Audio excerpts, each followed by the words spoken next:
हाय दोस्तों, मैं हूं ज्योति पाल और आप सभी का स्वागत है मेरे चैनल इनर ज्योति में।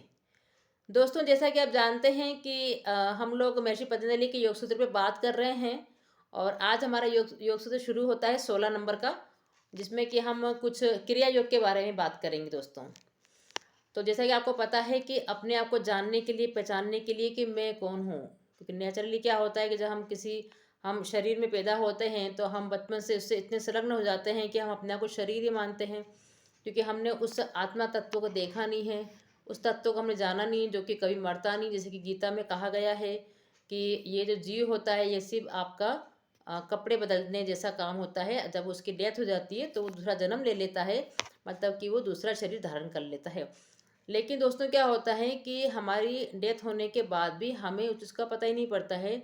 जब तक हम जिंदा रहते हैं अपना को शरीर ही मान के चलते हैं, और शरीर से संबंधित ही जो भी हमको शरीर के लिए जो आवश्यक चीज़ें होती हैं जुटाने के लिए, उसी में हम लोग संलग्न रहते हैं कि हमको अपना घर भी बनाना है, हमको सुख सुविधाएं के लिए बहुत सारी चीज़ें एकत्रित भी करनी है ना, फर्नीचर भी लगाने हैं, हमको गाड़ी भी खरीदनी है ना। और जैसे कि मैंने आपको बताया था कि मनुष्य जीवन में जो चार चीज़ों जो सब में रहती हैं, है ना, आपका निंद्रा भी रहता है, इसके अंदर भय भी रहता है, आपका इसमें मैथुन भी है, और आपका अन्न भी आप ग्रहण करते हैं, भूख भी लगती है आपको।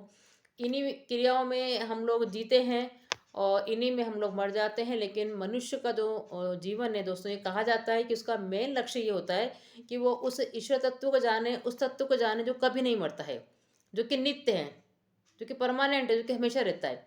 बाकी सारी चीज़ें आपकी अनित्य है, क्योंकि वो परमानेंट नहीं है, वो टेम्पररी है। इसलिए इसको बोलते हैं कि मोह माया है, इसलिए बोला जाता है, वो कुछ नहीं, क्योंकि ये अल्टीमेटली एक बार ख़त्म होना है। इसलिए तो वही हम अपने स्वरूप को जानने के लिए हम महर्षि पतंजलि के योग सूत्र पर बात कर रहे हैं, ताकि हमको एक मार्गदर्शन मिले और हम उस पर चले। तो जो 16 नंबर का जो सूत्र है दोस्तों, जिसमें कि आज से आपका शुरू हो जाता है साधना पाठ, क्योंकि अभी तक आपका चल रहा था समाधि पाठ, क्योंकि उनका जो योग योग सूत्र है उसको उन्होंने इस प्रकार चार भागों में बांट दिया गया है। तो अलग अलग पाठ के रूप में हम उसको पढ़ रहे हैं। तो आज से हमारा शुरू हो रहा है साधना पाठ, जिसमें से उन्होंने कुछ क्रिया योग के बारे में बताया है, मतलब कुछ करने के बारे में बताया है, कुछ चीज़ें करने के लिए कही गई है। तो महर्षि पतंजलि ये कहना चाहते हैं कि अगर आप ये चीज़ें करते हैं तो आपके लिए योग सरल हो जाता है, मतलब आपकी समाधि जल्दी घटती है। मतलब ये समाधि नहीं है, क्योंकि समाधि में तो हम कुछ करते ही नहीं है। समाधि तो क्या है, आपकी अक्रिया है, उसमें तो कुछ क्रिया होती ही नहीं है। तो यहाँ पर वो कुछ करने का बोल रहे हैं, यहाँ पे वो क्रिया योग की बात कर रहे हैं। क्यों? क्योंकि वो आपके सहायक होगी, समाधि घटित होने में सहायक होगी, इसलिए उन्होंने बोला है कि कुछ क्रियाएं आपको करनी होगी। तो उन्होंने एक मार्गदर्शन दिया है कि कुछ क्रियाएं यदि आप करते हैं तो आप उस पर आनंद को प्राप्त करते हैं, जिसको आप जानना चाहते हैं, जिसके बाद आपकी मुक्ति हो जाती है, उस समाधि तक आप पहुंच जाते हैं। तो उस तीन क्रियाओं के बारे में उन्होंने बात करी। उसमें है आपका एक तो तप करना, दूसरा है स्वाध्याय, और तीसरा है आपका ईश्वर परिधान। तब करने से दोस्तों उनका मतलब ये है कि आपके जीवन में कहीं ना कहीं संतुलन आना चाहिए, है ना। भले आप कुछ खा पी रहे हैं या फिर आप कुछ आराम कर रहे हैं, मतलब कहने का ये है कि एक संतुलन बनाना, कि बहुत ज़्यादा सोना भी नहीं है, बहुत ज़्यादा खाना पीना भी नहीं है, या बहुत ज़्यादा श्रम भी नहीं करना है। तो एक जो बीच का मार्ग होता है, उस बीच को प्राप्त करना ही दोस्तों बहुत बड़ी बात है। कि हमारे लिए क्या, हमारे लिए वो बीच वाला मार्ग कौन सा है, हमको कितनी नींद लेना चाहिए, हमको कितना श्रम करना चाहिए, हमको कितना खाना पीना चाहिए, ये हमको डिसाइड करना पड़ेगा अपनी शरीर, अपनी अवस्था के अनुसार। ये एक डिसाइडेड होना चाहिए दोस्तों। इससे क्या होता है, उन्होंने उनका कहने का मतलब ये है कि इस प्रकार के तप करने से क्या होता है, आपका मन भी प्रसन्न चित्त रहता है। तो यहाँ पे कहीं ना कहीं उन्होंने चित्त प्रसादन की भी बात करी है दोस्तों, कि आपको चित्त कैसे प्रसन्न रहेगा, है ना, उस पर भी काम करना आपको। तो यहाँ पे कहने का मतलब ये है कि हर क्रिया के प्रति, हर बात के प्रति आपको एक संतुलन स्थापित करना है, और उस संतुलन को स्थापित करने को ही उन्होंने तप कहा है, कि यही आपका सबसे बड़ा तप है। क्योंकि उस बिंदु को प्राप्त करना ही दोस्तों बहुत बड़ी बात है, और फिर उस पर चलते रहना। उसके बाद उस पर चलते रहना, इतना संयम भी हमको करना रहेगा कि बहुत ज़्यादा हम खा रहे हैं ऐसा भी नहीं करना है ना। बहुत ज़्यादा अपने शरीर को आराम दे रहे नहीं, कुछ कष्ट भी देना है, ताकि हमारा शरीर थोड़ा मजबूत बने, हमारी मांसपेशियाँ थोड़ी मजबूत बने, है ना। उससे कितना काम लेना है, उसको कितना खिलाना है, तो सारी चीज़ों के बारे में उन्होंने सम्यक की बात करी है, कि एक समान स्तर पे होना चाहिए, एक संतुलन स्थापित करके हमको चलना है। उसी को उन्होंने तब कहा है दोस्तों यहाँ पर। फिर वो कहते हैं कि स्वाध्याय करना, स्वाध्याय करने से का मतलब है कि स्वयं का अध्ययन। तो दोस्तों, हम जब भी कोई चीज़ पढ़ते हैं या जब कोई चीज़ सुनते हैं या देखते हैं जहाँ पर कि आत्मज्ञान की बात की जाती है, उसी को बोला जाता है स्वाध्याय। जहाँ भी किसी भी चर्चा में अगर आप बैठे हैं, वहाँ पे वो चर्चा हो रही है कि हम अपने आप को कैसे पहचानें, अपने आप को कैसे जानें, या कोई टीवी में भी आप ऐसा कोई चैनल देख रहे हैं जहाँ पे कि वो आत्मज्ञान की बात कर रहे हैं, या आप कोई ऐसी पुस्तक पढ़ रहे हैं जिसमें आत्मज्ञान की बात हो रही है, वो सारी चीज़ें आपके स्वाध्याय कहलाती है। मतलब आप स्वयं के अध्ययन के लिए तत्पर है, मतलब कहीं ना कहीं आपको ये चीज़ समझ में आ रही है कि मेरे जीवन का लक्ष्य क्या है, मुझे अपने आप को जानना है, पहचानना है। तो हम कहीं ना कहीं से वो चीज़ें, कुछ इन्फॉर्मेशन हम क्या करते हैं, एकत्रित करते हैं। तो या तो हम देख के, या फिर सुन के, या फिर पढ़ के, कैसे भी करके, या आप गीता का अध्ययन भी कर रहे हैं दोस्तों। शास्त्रों का अध्ययन करना भी अपने आप में स्वाध्याय है, क्योंकि वो कहीं ना कहीं हमको आत्मज्ञान की ओर प्रेरित करता है, आत्मज्ञान की ओर लेके जाता है। या हम ऋषि पतंजलि के सूत्र में बात कर रहे हैं, ये भी अपने आप में क्या है, ये भी अपने आप में आत्मज्ञान है।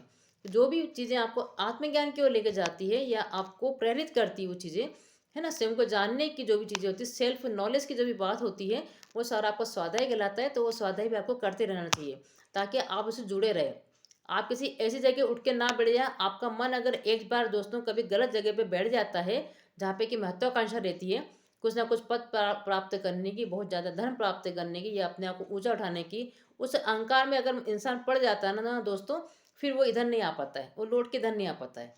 तो शुरू से ही हमारी चेतना को ये पता रहे कि वास्तव में हमारे जीवन का लक्ष्य क्या है, ताकि वो उधर उधर भटके नहीं, उसका दिमाग, उसका माइंड, उसका मन एकाग्र हो जाए उस लक्ष्य के लिए जो कि वास्तव में हम प्राप्त करने आए हैं। ठीक है। उसके बाद फिर वो बात कर रहे हैं ईश्वर परिधान। ईश्वर परिधान का मतलब ये होता है कि ईश्वर का ध्यान करना, हमेशा उसका नाम लेते रहना। तो जो एक हम बोल रहे हैं कि पूरे ब्रह्मांड में जो ओम का उच्चारण होता रहता है दोस्तों, उस ओम को सुनना, उसको जानना, उसको बोलते हैं ध्यान लगाना। तो जब भी आप ध्यान लगाने की बात करते हैं, तब उसको बोलते हैं ईश्वर परिधान। तो ये 24 घंटे का ध्यान होना चाहिए आपका। इसे एक बार मैंने आपको पहले भी बताया था कि उन्होंने एक ईजी आपको मेथड बताई थी। क्योंकि आपकी श्वास 24 घंटे चल रही है, तो आपका हर समय ध्यान जो है श्वासों पर होना चाहिए। आप कुछ भी काम कर रहे हैं, लेकिन आप ध्यान अपने श्वासों पे रखो, तो आपके मन में शांति भी रहेगी। और एक गहरी सांस अगर आप लेते हैं दोस्तों, तो आपकी बहुत सारी समस्या तो यूं ही हल हो जाती है, बहुत सारी समस्याओं का निपटारा होना शुरू हो जाता है। क्योंकि कहीं ना कहीं आप उस अगर परमात्मा से लिंक होते हैं, उस लिंक होने के लिए अगर आप अग्रसर होते हैं, आप अपने आप को प्रेरित करते हैं, या आप अपना कदम बढ़ाते हैं दोस्तों, अगर आप एक कदम बढ़ाते हैं तो वो परमात्मा 1000 कदम आपकी ओर बढ़ाता है। कुछ कृपा उसकी ऑटोमेटिकली आपको मिलना शुरू हो जाती है। आपके बहुत ज़्यादा जल्दी जल्दी काम होना शुरू हो जाते हैं, आपको एक संतुलन मिलना शुरू हो जाता है, एक मन की शांति मिलना को शुरू हो जाती है। कुछ कृपा आपको मिलना शुरू हो जाती है जिसके बारे में आपको पता नहीं होता है, और आप फिर उसको बहुत जल्दी वापस भूल जाते हैं, छोड़ देते हैं। तो आपकी ध्यान साधना अधूरी रह जाती है। इसलिए दोस्तों कभी इसको छोड़ना नहीं है। तो आप इस चीज़ को समझें मतलब। तो यहाँ पे ये बताया गया है कि मन को आप एकाग्र करें। आप एकाग्र करेंगे, ईश्वर का परिधान करेंगे, उस ओम का जो गुंजन हो रहा है उसको सुनने का प्रयास करेंगे। आप थोड़ी देर 1 घंटा निकालें और शांति से बैठे रहें, सिर्फ उस ओम के उच्चारण को आप सुने। पहले आप मुंह से ध्वनि कर सकते हैं, आप पहले मुंह से 2-3 बार बोलें उसको, ओम के उच्चारण को। फिर आप सेकंड वाले में क्या करें, आप सिर्फ मुंह से नहीं बोलें, आप सिर्फ करके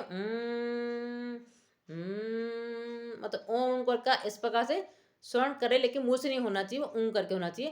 और तीसरे चरण में आप ऐसा कर सकते हैं कि ओम को सिर्फ आप मन ही मन बोले, मतलब मानसिक रूप से बोलें। और उसके बाद फिर वो मानसिक रूप से बोलना भी छोड़ दें, आपसे सुने फिर ध्वनि को। ऑटोमेटिकली आप इस प्रकार का, आप अगर आधे घंटे का भी ध्यान लगाते हैं या प्रैक्टिस करते हैं, 1 घंटे का भी लगाते हैं, धीरे धीरे आके प्रैक्टिस बढ़ती जाती है, और आप उस शून्यता में लीन होना शुरू हो जाते हैं, जो कि वास्तव में आपका स्वरूप है। उसको आप जानना, धीरे धीरे आप जानने जानने का प्रयास करना शुरू कर देते हैं, आप उसको जानने लग जाते हैं, कुछ ना कुछ कृपा आपको मिलना शुरू हो जाती है। तो इस प्रकार से उन्होंने ईश्वर प्रदान की बात करी है ना। इसके अलावा उन्होंने ये भी बताया है कि इस प्रकार की चीज़ें करने से, ये 3 चीज़ें अगर आप करते हैं, तप करते हैं, स्वाध्याय करते हैं, ईश्वर का प्रदान करते हैं, तो आपका चित्त प्रसन्न रहता है। पहली बात तो दोस्तों, आपके अंदर सात्विकता आती है, आपके अंदर की तामसिकता खत्म होती है, और जो क्लेशों का जो भी कारण है, इसके कारण आपका विक्षेप होता है, वो सब भी खत्म होना शुरू होता है। तो ये क्लेशें क्यों होते हैं, इसका क्या कारण है, ये तो उन्होंने आगे के अध्याय में बताया है।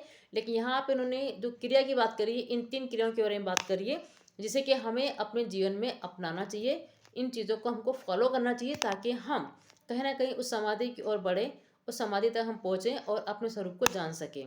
तो यहाँ पे वो यही बताना चाह रहे हैं कि अगर आप इन तीनों चीज़ों को करते हैं, तो कहीं ना कहीं आपके क्लेशों में जो है शिथिलता आती है। वो जो भी आपके राग द्वेष होते हैं, लालच होता है, वो कहीं ना कहीं आपके कम होते हैं, और आपके मन में एक प्रसन्नता, चित्त प्रसादन का विकास होता है, और आपका चित्त प्रसन्न रहता है, और आपको भी लगता है कहीं ना कहीं मैं सही मार्ग पर जा रहा हूँ। तो दोस्तों इन्हीं के बारे में उन्होंने जो सूत्र नंबर 16 है, जो साधना पाद है, जिसमें कि वो साधना शुरू हो गई है कि कौन कौन से साधन बताए हैं, महर्षि पतंजलि ने। तो इन 3 साधनों पे दोस्तों आपको ध्यान करना है, फ़ोकस करना है और अपने रोज़मर्रा के जीवन में उसको अपनाना है, लागू करना है। आपको तब करना है, मतलब आपका जो बिंदु है, जो संतुलित बिंदु है, संतुलन बना के रखना है आपको, आपके खाने-पीने में भी, आपके श्रम करने में भी, आपके भोजन में, निद्रा में और श्रम में आपको सम्यक चीज़ को लेके आना है। आपको स्वाध्याय करना है, आपको कोई ना कोई चीज़ पढ़ते रहना है, भले आप गीता पढ़ें इसमें, है ना? भले आप महर्षि पतंजलि को पढ़ें, है ना? या आप कोई चैनल देख रहे हो, जहाँ पे भी कि आत्मज्ञान की बात हो रही है, उसको आप कंटिन्यू करें। और तीसरा है ईश्वर परिधान, मतलब कुछ ना कुछ आधा पौन घंटा आप ज़रूर निकालें, जहाँ पे आप कुछ चुपचाप उस ओम की ध्वनि को सुनते हैं, उस नाद को सुनने का प्रयास करते हैं, तो आपके जीवन में काफ़ी कुछ शांति आना शुरू हो जाएगी दोस्तों। तो दोस्तों आज के लिए इतना ही था। ये सूत्र नंबर 16 में महर्षि पतंजलि ने इतनी यही बात करी थी। तो आप इस चैनल को देख रहे हैं, ये भी अपने आप में स्वाध्याय है, ठीक है? तो हम चाहेंगे कि आप चैनल पे बने रहें, इसका पूरा-पूरा लाभ उठाएँ। इसको लाइक करें, शेयर करें और सब्सक्राइब ज़रूर करें। Thank you so much.